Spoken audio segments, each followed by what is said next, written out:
अग्निमीळे पुरोहितं यज्ञस्य देवमृत्विजं होतारं रत्नधातमम्।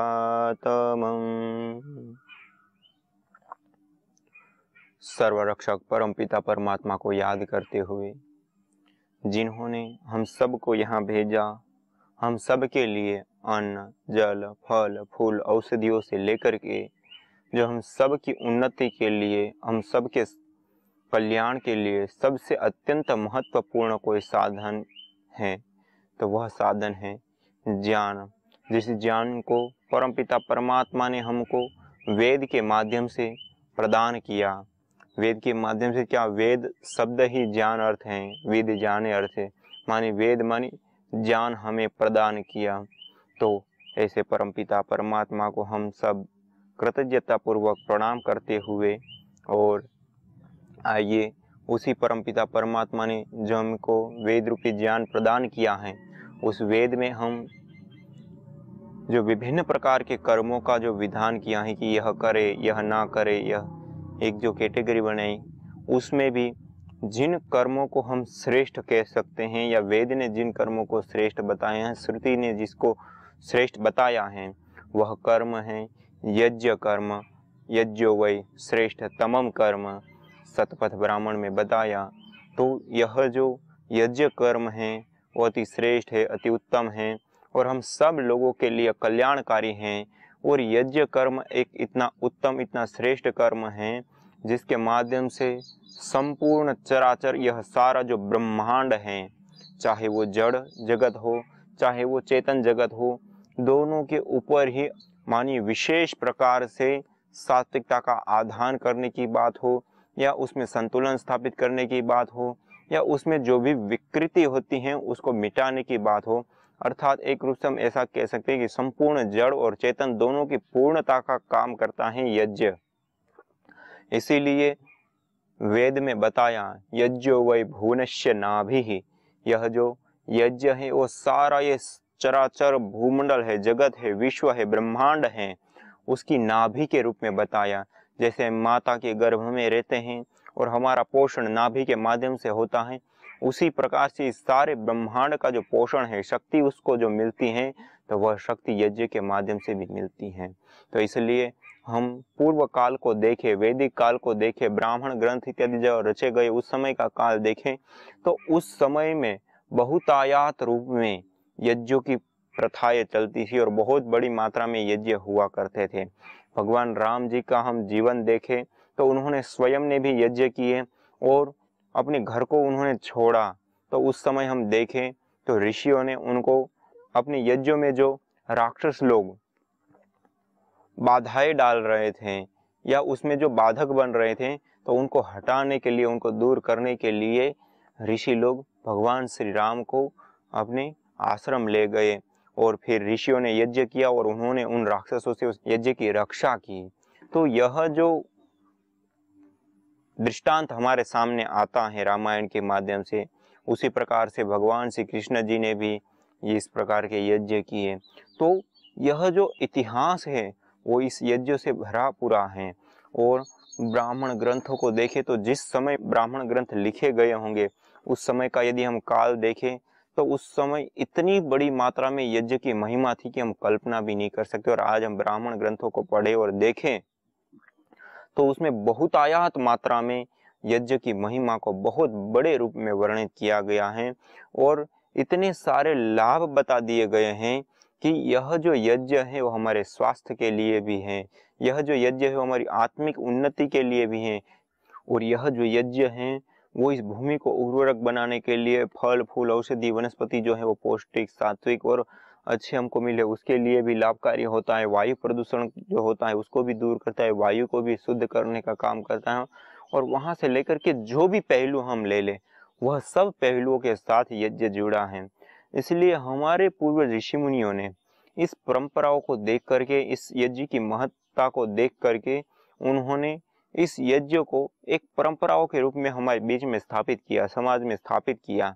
और जब परंपरा के रूप में कोई भी वस्तु चालू की जाती है, कोई भी परंपरा चालू की जाती है, तो वह जो वस्तु अपनाई जा रही हैं, जो प्रक्रिया अपनाई जाती है, उस प्रक्रिया के बारे में व्यक्ति ज्यादा जानता है या नहीं जानता है, उनके लाभों को वो अवगत है या उनके लाभों से वो अवगत नहीं है, फिर भी वो उस कर्म से युक्त रहता है।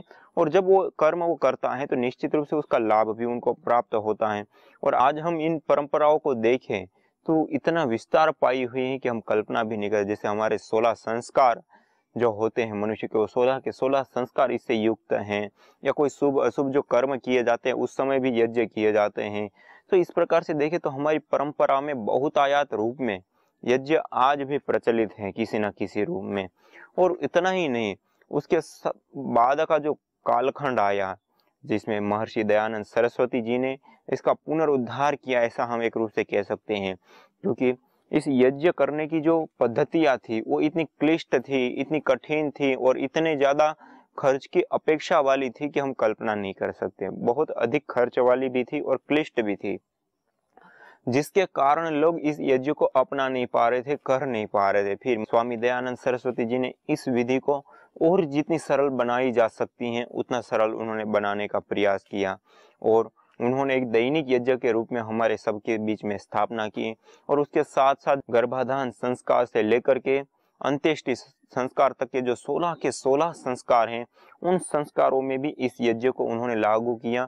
और इसकी उन्होंने संस्कार विधि नाम की पुस्तक को स्थापित करके आज हमारे सामने एक पद्धति, एक परंपरा के रूप में हमारे सामने रखा, सरल तरीके से, कि हम शादी विवाह से लेकर के और चूड़ाकर्म इत्यादि, वेदारंभ इत्यादि संस्कारों से लेकर के सारे संस्कारों को हम विधिवत करें और उसका पूरा हम लाभ उठा पाए और लाभ उठाते हुए हम आगे बढ़े। तो उसके लिए उन्होंने पूरी विधि और पूरी सारी चीज हमको बताई। और हमारे सामने पंच महायज्ञों के बारे में भी विशेष रूप से बात रखी।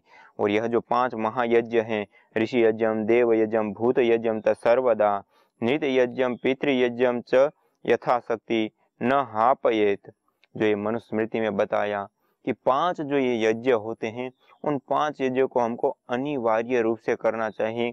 और इन 5 यज्ञों को करने से हमारे जीवन में पूर्णता आती है, हमारा जो भी ऋण है उस ऋणों से हम उऋण होते हैं और विशेष कई सारे हमको लाभ प्राप्त होते हैं।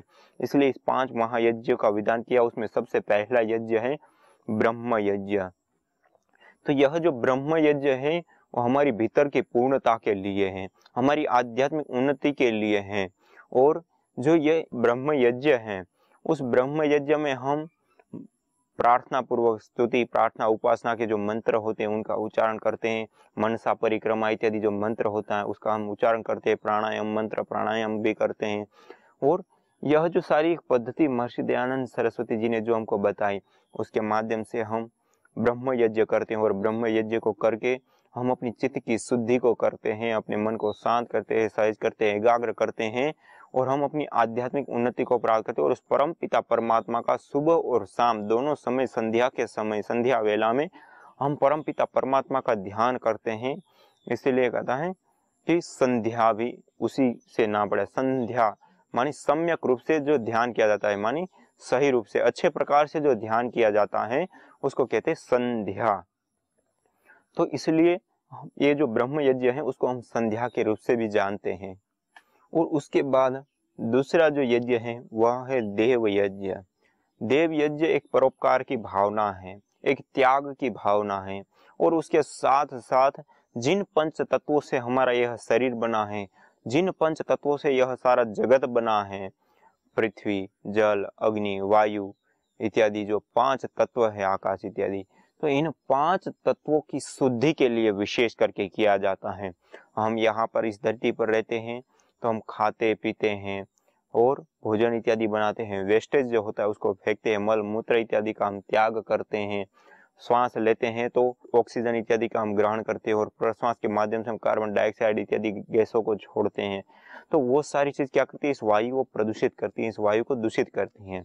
तो इन 5 तत्वों की शुद्धि करने का जो काम है वह देव यज्ञ के माध्यम से होता है। और इतना ही नहीं, उसके साथ साथ हमारी जो आध्यात्मिक उन्नति है उसके लिए भी वो सहयोगी हमारे लिए विशेष करके बनता है। कोई भी हम उपासना पद्धति के माध्यम से हम अपनी साधना करें तो हम ये जरूर चाहते हैं कि उसमें हमारी विशेष करके उन्नति हो, और कोई भी साधना पद्धति हो उसमें हमारी जो विशेष उन्नति है वो हमारे मन के ऊपर टिकी होती है। हमारा मन कितना शांत है, हमारा मन कितना सरल है, हमारा मन कितना निर्मल है, हमारा मन कितना सात्विक है, उसके ऊपर वो टिकी होती हैं। तो जब हम देव यज्ञ करते हैं तो उसमें जिन सामग्री का, समिधा का और घृत की हम आहुति देते हैं, प्रयोग करते हैं, उसके माध्यम से जो बनने वाली जो गैसें हैं, उसमें परफराल इत्यादि जो कई सारी गैसें बनती हैं, वो हमारे लिए सोमनस्यकारी होती है, हमारे मन को शांत करने वाली होती है, हमारे मन को सात्विक अवस्था में स्थित करने वाली होती हैं। और उसके साथ साथ जो यज्ञ की ऊर्जा है वह अति सूक्ष्म होती है, क्योंकि अग्नि जो है वो अग्नि कोई भी वस्तु है उसको तोड़ती है। यानी अग्नि में हम जो भी चीज डालते हैं, जो भी वस्तु डालते हैं, वह नष्ट नहीं होती है, अपितु नाशः कारण लय। अग्नि में ही नहीं, इस धरती पर जो भी वस्तु नष्ट हो रही है वो हमको दिखाई दे रही है, तो कोई भी वस्तु नष्ट नहीं होती, अपितु कारण में लय हो जाती है। नाशः कारण लय, अपने कारण में लय हो जाती है। अर्थात अग्नि जो है वो कम समय में देखते देखते ही उस पदार्थ को वो परमाणु रूप में कन्वर्ट करे, मानी जो उनका कारण है उस कारण में उसको विलय करने का काम होता है, वह विलय होने का काम जो है ये अग्नि बहुत शीघ्रता से कर देती है, और कोई भी पदार्थ को अति सूक्ष्म रूप में कन्वर्ट करने का काम और उस पदार्थ को कई गुना बढ़ाने का काम भी करती हैं। तो जैसे हम अग्नि में जो सामग्री इत्यादि डालते हैं तो वह जो सामग्री है उसके भीतर जो प्रसुप्त अवस्था में जो औषधीय गुण है वह गुण भी उसके उद्भूत अवस्था में आते हैं। दूसरा, वह जो औषधि है वो परमाणु रूप में कन्वर्ट होती है और कई गुना बढ़ भी जाती है, तो वो गैस का एक प्रकार से रूप धारण कर लेती हैं। और विज्ञान भी इस बात को मानती हैं कि हम जो भी वस्तु जलाते हैं वो कई गुना बढ़ जाती हैं। और जैसे हम घी जलाते हैं तो घी हम एक बूंद जलाते हैं तो वो 1700 बूंद गैसीय रूप धारण करे, मानी 1700 गुना उसका जो फॉर्म है वो बदल जाता है, बढ़ जाता है। मानी हमने 1 ग्राम घी जलाया तो 1700 ग्राम हमने घी जला दिया, उतना ज्यादा वो बढ़ जाता है।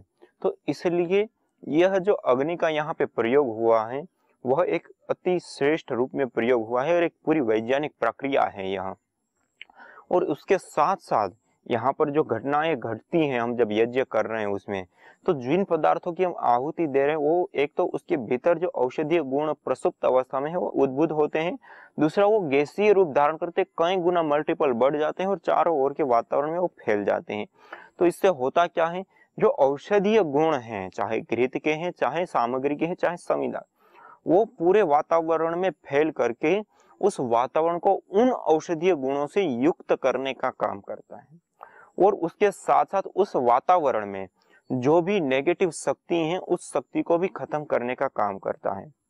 अर्थात आज हम वर्तमान स्थिति में देखें तो जिसको हम रेडिएशन कहते हैं, वह रेडिएशन कई सारे प्रकार के होते हैं। उन रेडिएशन को भी खत्म करने का, दूर करने का काम यज्ञ की ऊर्जा के माध्यम से होता है। जब वो रेडिएशन होता है, उस रेडिएशन वाले स्थान में हम रहते तो वो हमारे शरीर को प्रभावित करता है और हमारे शरीर के ऊपर उसका दुष्प्रभाव भी पड़ता है। लेकिन जब हम यज्ञ करते हैं तो उसमें जो हम औषधीय द्रव्य डालते हैं, घृत डालते हैं, तो औषधीय द्रव्य हमने डाले, वो जब परमाणु रूप में कन्वर्ट हुए तो वो सारे वायुमंडल में फैल गए। उसी प्रकार हमने घृत भी उसके साथ हमने डाला तो वो भी परमाणु रूप में कन्वर्ट हो गया, वो भी चारों ओर के वातावरण में फैल गया। और वैज्ञानिक परीक्षणों से सिद्ध हुआ है कि जब हम कोई भी सामग्री जलाते हैं जिसमें औषधीय गुण होते हैं, जिसमें जड़ी बूटियां होती हैं, पुष्टिकारक औषधियां होती हैं, जिसमें रोगनाशक औषधियां होती है, सुगंधी कारक औषधियां होती हैं और मिष्ट पदार्थ भी होते हैं, मीठे पदार्थ, तो यह सारे जो पदार्थ होते हैं उससे सामग्री बनी होती है। उसकी जब हम आहुति देते हैं तो वह जिन गुणों से युक्त हैं, वह जो गुण हैं और उसके साथ साथ यह जो सामग्री है वो परमाणु रूप में कन्वर्ट होती है और वो चारों ओर के वातावरण में फैलती है, तो उस परमाणुओं से वो वातावरण युक्त हो गया और वह जो गुण थे औषधियों के अंदर, उन औषधीय गुणों से भी वह वातावरण युक्त हो गया और फिर हम उसमें श्वास ले रहे हैं या उसमें रह रहे हैं तो वो विशेष करके हमारे शरीर के लिए, मन के लिए, वातावरण के लिए लाभकारी होता है। लेकिन यहाँ पर मैं बताना ये चाह रहा था कि हम केवल अग्नि में सामग्री ही डालते हैं और हवन करते हैं या जलाते हैं, तो उससे जो वातावरण तैयार हुआ उसके माध्यम से वह जो औषधीय गुण हैं जो परमाणु रूप में कन्वर्ट हुए हैं वह वहां पे स्थायी रूप से नहीं रहते हैं, वह वहां से धीरे धीरे दूर के वातावरण में भी फैलने लग जाता है और दूर दूर चले जाते हैं और वह वातावरण जो पहले था वैसा ही हो जाता है। लेकिन जब हम उसमें साथ साथ में घृत की भी आहुति प्रदान करते हैं, घृत डालते हैं, तो घृत भी जलता है और वह घृत भी उसके साथ जब परमाणु रूप में कन्वर्ट होता है तो वो घी के जो परमाणु हैं और औषधि का जो परमाणु है ये सारे मिल करके एक ऐसा वातावरण वहां तैयार हो जाता है कि यह घी के परमाणु जो औषधि के परमाणु थे उनको भी बांध करके रखने का काम करता है।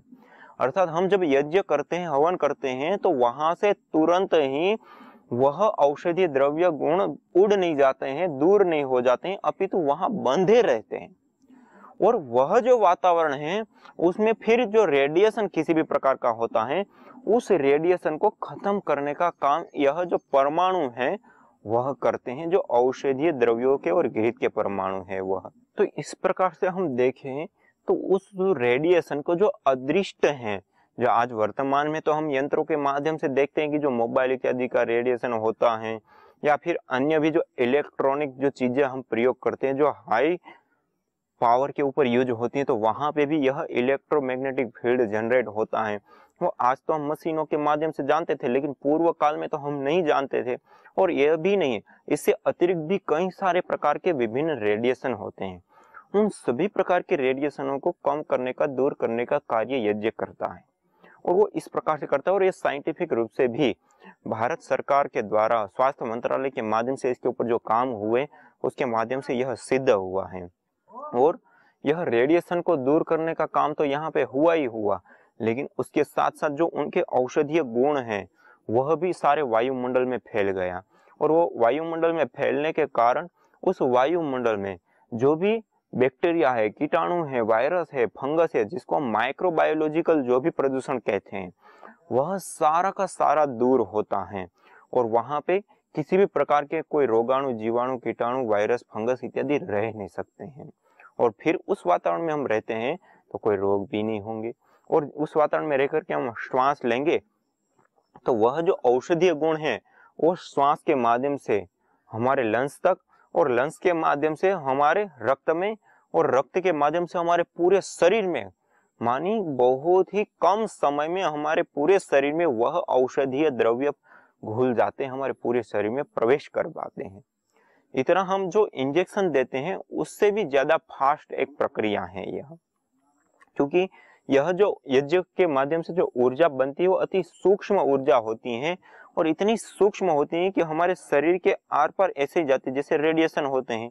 जैसे हम मोबाइल नेटवर्क इत्यादि प्रयोग करते हैं, अब मोबाइल हम जो यूज करते हैं उसका जो नेटवर्क के लिए जो टावर होता है वो कहीं दूर, कोई आधा किलोमीटर, 1 किलोमीटर तक भी दूर हो सकता है, लेकिन उसके बीच में कई बिल्डिंगें आ रही हैं, कई सारी चीजें आ रही हैं, फिर भी हम घर में होते वो दीवारें, ये सारी चीज होती है, उन सबको चीरता हुआ वह रेडिएशन कहाँ आता है, हमारे मोबाइल तक, हम घर में बैठे हैं वहां तक आ जाता है।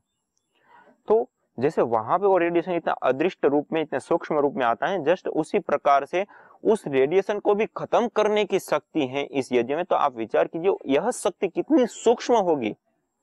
तो यह उतनी सूक्ष्म ऊर्जा होती है जो हमारे शरीर में भी आर पार जाती है, हमारे रोम रोम के माध्यम से, हमारे श्वास के माध्यम से हमारे शरीर में प्रवेश करती है और पूरे शरीर का शोधन करने का काम यज्ञ की ऊर्जा करती है और हमारे पूरे शरीर को वो स्वस्थ करने का काम करती हैं और हमारे शरीर में किसी भी प्रकार का कोई भी रोग है तो उस रोग को भी दूर करने का काम करती है यह यज्ञ की ऊर्जा। और उतना ही नहीं, उसके साथ साथ हमारी बॉडी में ऑक्सीजन का जो लेवल होता है उसको भी बढ़ाने का काम करती है। और ये हमने खुद ने भी परीक्षण करके इसको देखा है कि हमने पहले 8 लोगों का ऑक्सीजन का लेवल नापा जो हमारे शरीर में होता है, उसका भी मीटर आते हैं, उसके माध्यम से मशीनें आती है, उसके माध्यम से नापा जाता है। और यह जो ऑक्सीजन का लेवल था वो सबका न्यूनाधिक अलग अलग था। हमने पहले नापा और उसके बाद हमने यज्ञ किया आधे घंटे तक, दैनिक यज्ञ, और यज्ञ करने के बाद फिर से नापा तो सबका जो है ऑक्सीजन का लेवल हाई लेवल पर आ गया शरीर का। तो तुरंत तात्कालिक हम जो यज्ञ कर रहे हैं उसी समय में ही वो ऑक्सीजन का लेवल हमारे शरीर में बढ़ जाता है। और ये सत्य बात है कि हमारे शरीर में जब ऑक्सीजन का लेवल पर्याप्त मात्रा में रहता है तो हमारे शरीर में कभी भी किसी भी प्रकार के रोग प्रविष्ट नहीं हो पाते हैं। जब ऑक्सीजन का लेवल कम होता है, जो रोग प्रतिरोधक क्षमता न्यून होती है, तब जाकर के रोग प्रवेश होते हैं हमारे शरीर में। जबकि हमारे वेदों में, शास्त्रों में सब जगह पे बताया है कि हमारी रोग प्रतिरोधक क्षमता को यज्ञ बढ़ाता है, हमारे इम्यूनिटी पावर को यज्ञ बढ़ाता है और उसके साथ साथ पुष्टि को भी प्रदान करता है।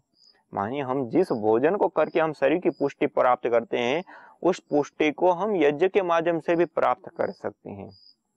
और उसके लिए उसमें पुष्टिकारक पदार्थों को डाला जाता है, काजू, बादाम, अखरोट से लेकर के जो भी पुष्टिकारक घृत इत्यादि पदार्थ है, उसकी जब हम आहुति देते हैं और प्रयोग करते हैं तो उसका विशेष रूप से लाभ मिलता है। और जो आयुर्वेद इत्यादि शास्त्रों में हमको मिलता है वाक्य कि जो है घी होता है और जितना खाने से काम नहीं देता है उससे ज्यादा मालिश करने से लाभ देता है, और जितना मालिश करने से लाभ नहीं देता उतना नासिका के माध्यम से पीने से लाभ। मानी नासिका के माध्यम से घी तो पिया नहीं जाता, लेकिन जब हम अग्नि में डालते हैं तो उसे सूक्ष्म रूप में कन्वर्ट हो जाता है और वो परमाणु रूप में आ गया। और जब हम नासिका से श्वास ले रहे हैं तो वो घृत भी उसके माध्यम से परमाणु रूप में कन्वर्ट हुआ जाता है, तो वो विशेष करके हमारे शरीर में भी लाभ देता है। तो इससे कई सारे प्रकार के लाभ हैं, तो उन लाभों को हम उठाए, उन लाभों को हम प्राप्त करें, उसके लिए हमको यज्ञ करना पड़ेगा। तो आइए हम यज्ञ करें और अपने जीवन के साथ, हमारे शरीर के साथ साथ इस सारे जगत को भी हम दिव्यता से युक्त कर पा सकते हैं यज्ञ के माध्यम से। तो आज इतना ही। इसी के साथ ओम शांति शांति शांति।